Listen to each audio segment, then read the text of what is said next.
امریکی صدر Donald Trump نے ایران پر ممکنہ بڑے حملے کو آخری لمحے پر مؤخر کر دیا ہے اور ساتھ ہی ایک نئی ڈیڈ لائن دے دی ہے۔ دوسری جانب جرمنی کے وزیر خارجہ کا کہنا ہے کہ امریکہ اور ایران کے درمیان براہ راست بات چیت کی تیاری جاری ہے اور اطلاعات ہیں کہ اس میں پاکستان بھی اہم کردار ادا کر سکتا ہے۔ یہ سب کچھ ایسے وقت میں ہو رہا ہے جب ایران اور اسرائیل کے درمیان حملوں کا سلسلہ جاری ہے اور امریکہ خطے میں مزید فوجیں بھیجنے پر غور کر رہا ہے۔ تو کیا جنگ ایک نئے مرحلے میں داخل ہو رہی ہے یا سفارتکاری بالآخر اس تنازع کو اپنے انجام تک پہنچانے میں مدد دے گی؟ میں ہوں غضنفر حیدر اور آپ دیکھ رہے ہیں BBC نیوز اردو کا پروگرام جہانما۔ پروگرام میں آگے چل کے دیکھیے گا۔ امریکہ میں ایک غیر معمولی فیصلہ، پہلی بار کسی موجودہ صدر کے دستخط ڈالر کے نوٹوں پر چھاپنے کا منصوبہ، اور چاند کے گرد چکر لگانے اور خلا میں اب تک سب سے دور جانے والا ناسا کا انسانی مشن اڑان کے لیے تیار۔ یہ مشن اگلے ہفتے اپنا سفر شروع کر رہا ہے۔ امریکی صدر ڈونلڈ ٹرمپ نے کہا ہے کہ وہ ایرانی توانائی کے پلانٹس پر بمباری کی دھمکی کو مزید 10 دن کے لیے مؤخر کر رہے ہیں۔ آبنائے ہرمز کو دوبارہ کھولنے کی ابتدائی ڈیڈ لائن آج ختم ہونی تھی۔ اس دوران یہ اطلاعات بھی آ رہی ہیں کہ امریکہ اور ایران کے درمیان براہ راست بات چیت ہو سکتی ہے۔ صدر ٹرمپ نے رات گئے سوشل میڈیا پر ایک اعلان کیا جس میں انہوں نے کہا کہ ایرانی حکومت کی درخواست کے مطابق میں توانائی کے پلانٹس کی تباہی کی مدت کو 10 دن کے لیے 6 اپریل 2026 تک ملتوی کر رہا ہوں۔ ایران نے ایسی کسی بھی قسم کی درخواست کی تردید کی ہے اور کہا ہے کہ کوئی مذاکرات نہیں ہو رہے اور صرف پیغامات کا تبادلہ ہوا ہے۔ البتہ جرمنی کے وزیر خارجہ یوہان واڈیفل نے کہا ہے کہ پاکستان میں امریکہ اور ایران کے درمیان براہ راست مذاکرات کی تیاری ہو رہی ہے، تاہم صدر ٹرمپ نے ایران کو خبردار کیا ہے۔ اب ان کے پاس موقع ہے، یعنی ایران کے پاس، کہ وہ اپنے جوہری عزائم کو ہمیشہ کے لیے ترک کر دیں اور ایک نئی راہ اختیار کریں۔ ہم دیکھیں گے کہ وہ ایسا کرنا چاہتے ہیں یا نہیں۔ اگر نہیں تو ہم ان کا بدترین خواب ہیں۔ اس دوران ہم ان پر حملہ کرتے رہیں گے، بلا روک ٹوک، بلا رکاوٹ، اور وہ اس کے بارے میں کچھ نہیں کر سکتے، بالکل کچھ نہیں کر سکتے۔ امریکہ اور اسرائیل کی ایران کے خلاف جنگ کو 1 ماہ ہونے کو ہے۔ امریکہ مشرق وسطیٰ میں مزید فوجیں بھیج رہا ہے جس سے اسے مزید فوجی اختیارات حاصل ہو رہے ہیں۔ امریکی جریدے وال اسٹریٹ جرنل کے مطابق پینٹاگون مزید 10,000 فوجی بھیجنے پر غور کر رہا ہے۔ اسی دوران رات بھر پورے خطے میں حملے جاری رہے ہیں۔ اسرائیل نے ایران میں میزائل پروڈکشن کے مقامات سمیت متعدد اہداف کو نشانہ بنایا ہے، جبکہ ایران کے اسرائیل پر حملے بھی جاری رہے۔ اسرائیل نے اپنے حملوں میں بیروت کو بھی نشانہ بنایا اور سعودی عرب کا کہنا ہے کہ اس نے متعدد ڈرون مار گرائے ہیں، جبکہ کویت کی مرکزی تجارتی بندرگاہ پر ڈرون سے حملہ کیا گیا جس میں مادی نقصان کی اطلاعات ہیں، تاہم کوئی جانی نقصان نہیں ہوا۔ جنگ کے آغاز سے ہی ایران کے اندر کیا ہو رہا ہے اس بارے میں معلومات حاصل کرنا انتہائی مشکل ہو گیا ہے کیونکہ ملک میں انٹرنیٹ بڑی حد تک بند ہے۔ تاہم ہمارے نمائندے ڈین جانسن ایران اور ترکی کی سرحد پر موجود ہیں، جہاں انہوں نے ان ایرانی شہریوں سے بات کی جو ملک سے نکلنے میں کامیاب ہو گئے۔ ان کی رپورٹ پیش کر رہے ہیں احسن محمود۔ یہ جگہ جنگ سے بچنے کی پناہ گاہ بھی ہے، تو دوسری طرف یہاں پہنچنے والے کئی ایرانیوں نے اس امید کا اظہار بھی کیا ہے کہ اسی جنگ کی وجہ سے شاید حکومت کا خاتمہ ہو سکے۔ ازما اپنی فیملی کے ساتھ یہاں آئیں کیونکہ انہیں ڈر تھا کہ امریکی بم ان کے گھر تک نہ پہنچ جائیں۔ ان کا کہنا ہے کہ وہ صرف امن چاہتی ہیں۔ یہاں سے ایک قریبی شہر میں کمال ایران سے آ جانے پر خوش ہیں۔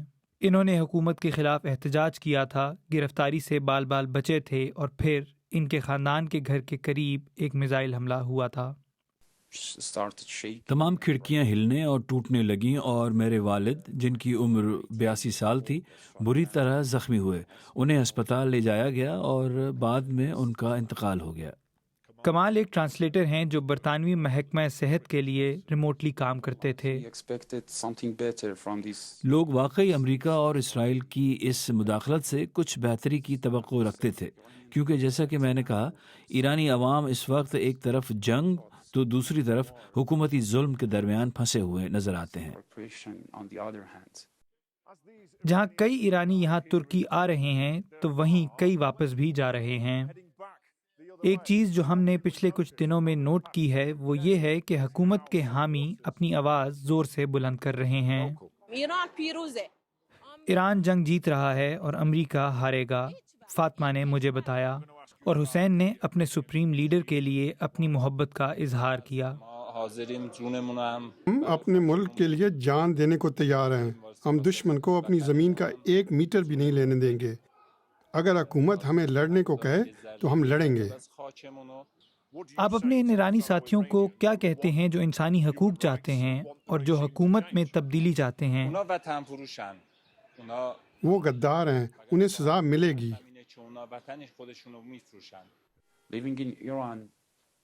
ایران میں رہنا ایک بہت تاریک تجربہ ہے۔ کوئی تعجب نہیں کہ کمال واپس جانے سے ڈرتے ہیں۔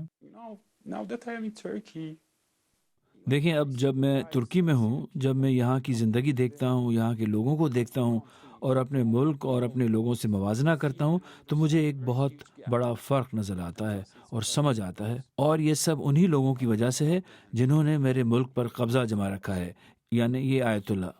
ایسے جذبات کئی لوگ یہاں بانٹتے ہیں، لیکن بہت دھیان سے۔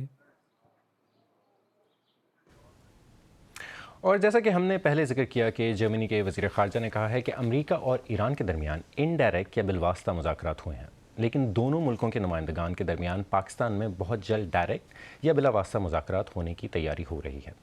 اس جنگ کے دوران پاکستان کی ثالثی سے متعلق قیاس آرائیاں گردش کر رہی ہیں، لیکن سرکاری طور پر کیا کہا جا رہا ہے، اس بارے میں مزید بات کرنے کے لیے اس وقت ہمارے ساتھ اسلام آباد سے موجود ہیں نامہ نگار عمر دراز۔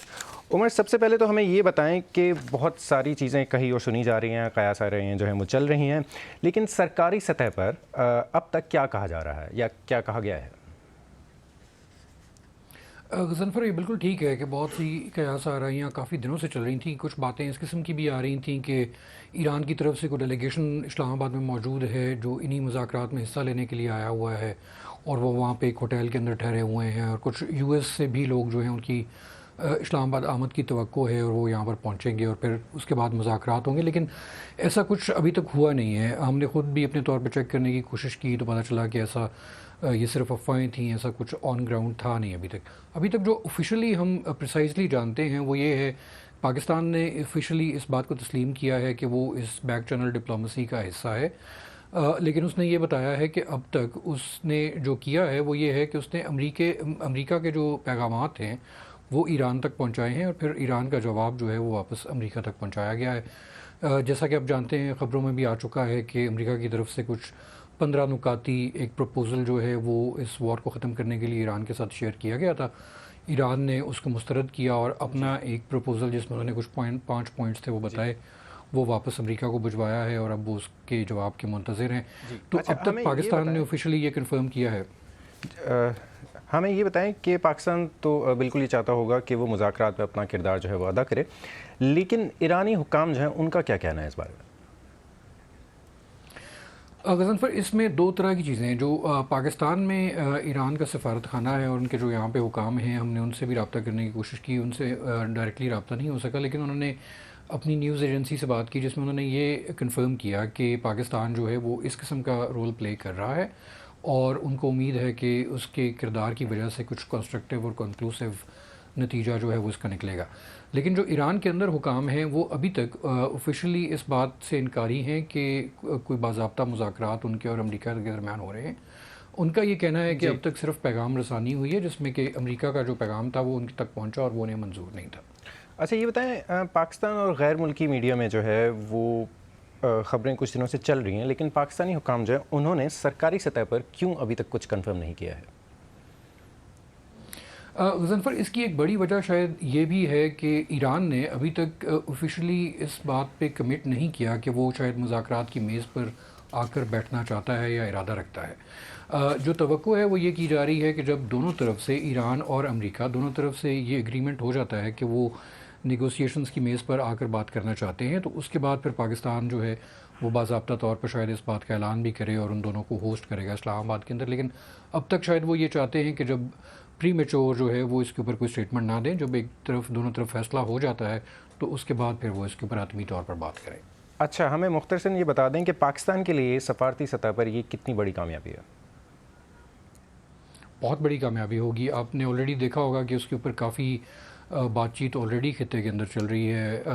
اسی کے اوپر انڈیا کی طرف سے ایک ری ایکشن آیا تھا جس کے اوپر پاکستان میں کافی تنقید بھی ہو رہی ہے اور اس کے اوپر لوگ بات پاکستان کے لیے ایک بہت بڑی چیز ہوگی. پہلی دفعہ ایسا ہوگا کہ اس نے وہ اتنے بڑے میگنیچیوڈ کا ایک جو جنگ ہے، ایک واقعہ ہے، اس کے درمیان ثالثی کا کردار ادا کرے، یا ان دونوں وارنگ پارٹیز جو ہیں ان کو ہوسٹ کرے گا.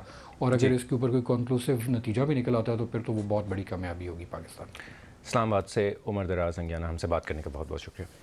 اور اب ایک نظر ڈالتے ہیں دیگر اہم عالمی خبروں پر. ایران کے ایک اسکول پر کیے گئے جان لیوا حملے کے بارے میں اقوام متحدہ کے حقوق انسانی کے کمشنر نے واقعے کی فوری اور شفاف تحقیقات کروانے کا مطالبہ کیا ہے.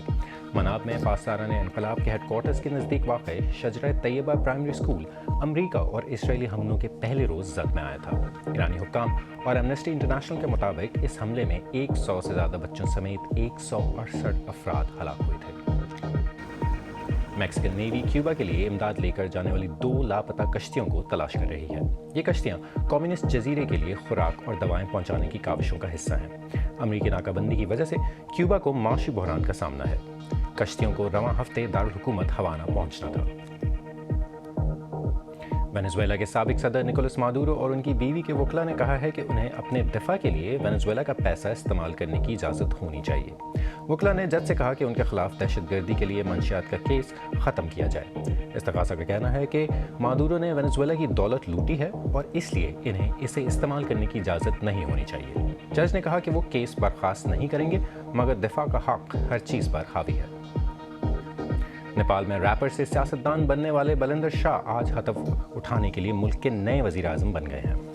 وہ ملک کے سب سے کم عمر سربراہ حکومت ہیں. دارالحکومت کاٹمنڈو کے میئر رہنے والے 36 برس کے بلندر نے 2025 میں بدعنوانی کے خلاف جین زی کے مظاہروں کے دوران عالمی شہرت حاصل کی تھی. مظاہروں کے نتیجے میں حکومت وقت کو مستعفی ہونا پڑا تھا. امریکہ میں ایک غیر معمولی فیصلہ سامنے آیا ہے. صدر ڈونلڈ ٹرمپ اب پہلے ایسے امریکی صدر ہوں گے جن کی صدارتی آفس میں موجودگی کے وقت ان کے دستخط امریکی کرنسی نوٹوں پر چھاپے جائیں گے. آج ٹرینڈنگ میں اسی پہ بات کریں گے.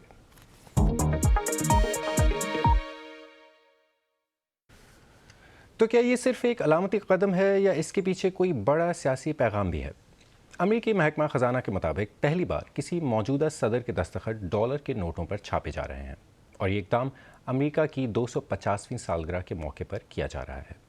روایتی طور پر امریکی کرنسی پر صرف محکمہ خزانہ کے حکام کے دستخط ہوتے ہیں، لیکن اب نئے $100 کے نوٹوں پر صدر ڈونلڈ ٹرمپ اور وزیر خزانہ اسکاٹ بیسنٹ دونوں کے دستخط شامل ہوں گے.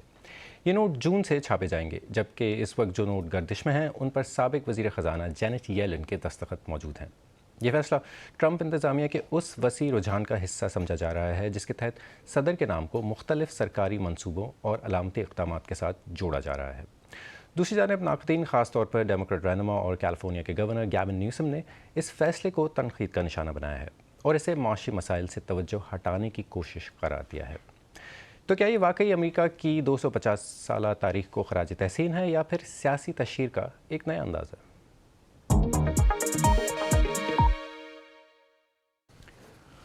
اگلے ہفتے 4 خلاباز اپنی زندگی کے سب سے بڑے سفر پر روانہ ہوں گے جب وہ کیپ کینیڈل سے چاند کی طرف جائیں گے. 1972 کے بعد یہ پہلا موقع ہے کہ انسان دوبارہ خلا میں اتنا دور تک سفر کر رہے ہیں اور اپنے قریبی فلکی ہمسائے چاند کے گرد چکر لگائیں گے. ریبیکا موریل نے اس راکٹ اور اس کیپسول کا جائزہ لیا ہے جس میں خلاباز سفر کریں گے.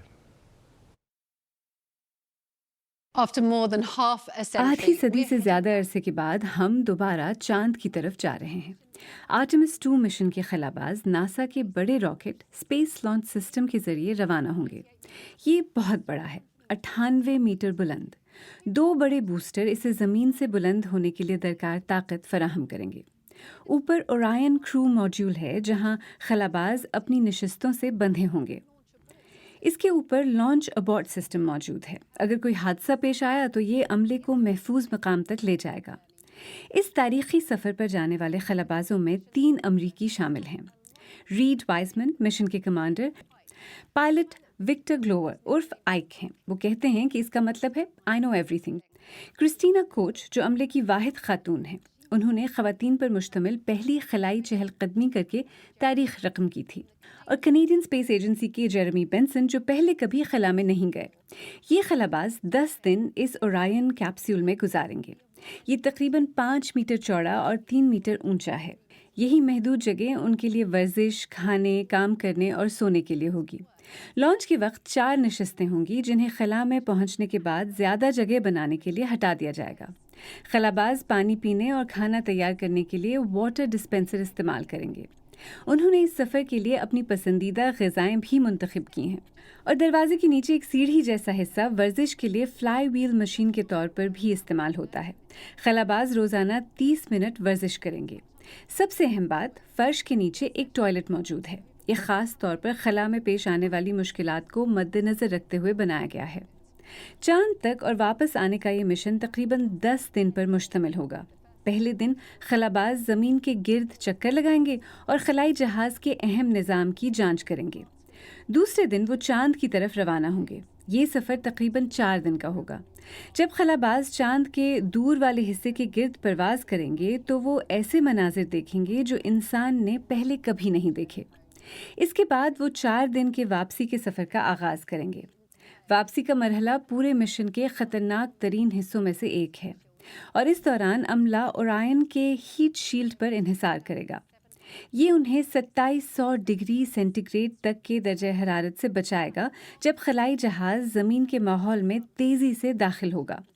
پہلے بغیر عملے والے آرٹمس مشن میں ہیٹ شیلڈ کو شدید نقصان پہنچا تھا، لیکن اورائن کے زمین میں داخل ہونے کے زاویے کو تبدیل کر کے ناسا کو یقین ہے کہ یہ مسئلہ دوبارہ پیش نہیں آئے گا۔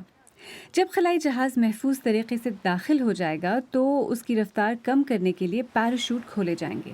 خلاباز کیلیفورنیا کے ساحل کے قریب بحر الکاہل میں بحفاظت پانی پر اتریں گے، جہاں ایک ریکوری ٹیم ان کا انتظار کر رہی ہوگی۔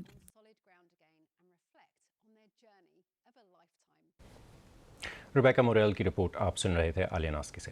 آج BBC نیوز اردو کے پروگرام جہانما میں بس اتنا ہی۔ پروگرام میں شامل سٹوریز اور تازہ ترین خبروں کے لیے ہماری ویب سائٹ bbc.com/urdu پر آئیں۔ BBC نیوز اردو کے انسٹاگرام، ٹک ٹاک، یوٹیوب، فیس بک اور ایکس اکاؤنٹ کو فالو کریں۔ یہ پروگرام روز شام 7:30 بجے آپ آج نیوز پہ دیکھ سکتے ہیں، لیکن یہ پروگرام اگر آپ سے مس ہو جائے تو آپ اسے ہمارے یوٹیوب چینل پر آ کے دیکھ سکتے ہیں۔ حسن فیضر کو اب اجازت دیں، پیر کو پھر ملاقات ہوگی تازہ خبروں کے ساتھ۔